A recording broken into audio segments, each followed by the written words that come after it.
İsrailin iyunun 13-də sübh açılmamış İrana zərbələr endirməsinin detalları heyrət doğurur.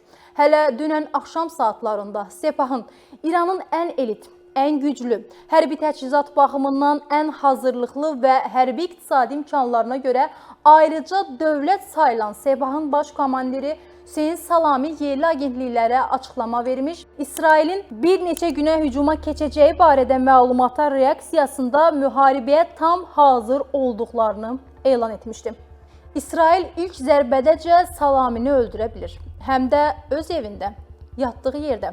Hələ dünən İran ordusunun baş qərargah rəisi Bagiri İsrailə meydan oxumuş, hər hansı yanlışın cavabının çox sərt şəkildə veriləcəyini bəyan etmişdi. Amma öz evində, hücumun ilk dəqiqələrində öldürüldü. İsrail bir ölkənin hərbi strukturunun əsas simalarını bircə zərbə ilə aradan götürdü.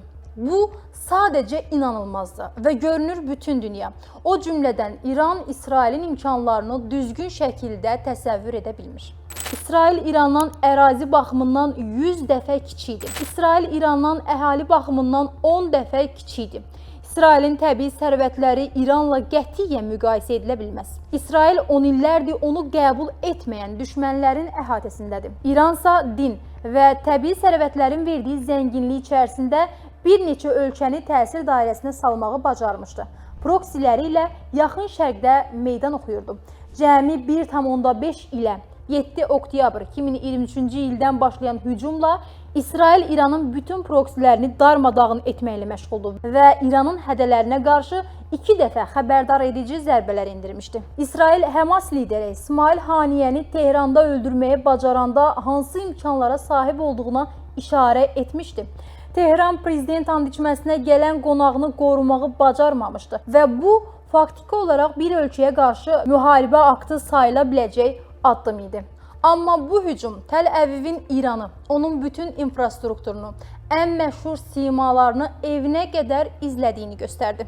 İnanılmaz gücdür. Bir ölkənin baş qərargah rəisi faktiki hədələr müqabilində rəsmi Amerika Birləşmiş Ştatlarının yaxın şərqdəki bütün hərbi bazalarını ən yüksək döyüş hazırlığına gətirdiyi bir gündə, bütün beynəlxalq medianın yaxın 1-2 gündə hücum olacağı haqda məxfi mənbələrə istinadla məlumat yaydığı halda necə öz evində gedib rahat yata bilər?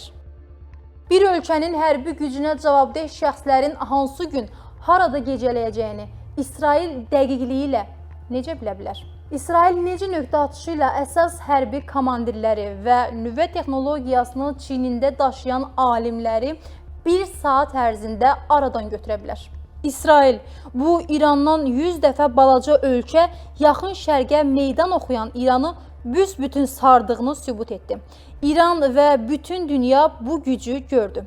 Əlbəttə, İsrailin arxasında Amerika Birləşmiş Ştatları dayanır. Xüsusilə indi İranın cavab zərbəsi gözlənildiyi zaman artıq Amerika Birləşmiş Ştatları və Britaniyanın yaxın şərqdəki qüvvələrinin tam hazırlıq vəziyyətinə gətirildiyi, qırıcıların qaldırıldığı və zərbənin dəf edilməsində İsrailə yardım edəcəkləri rəsmən elan edilib. Ancaq kim nə deyir desin, 7 oktyabrdan bəri İsrail müharibələri tək aparır.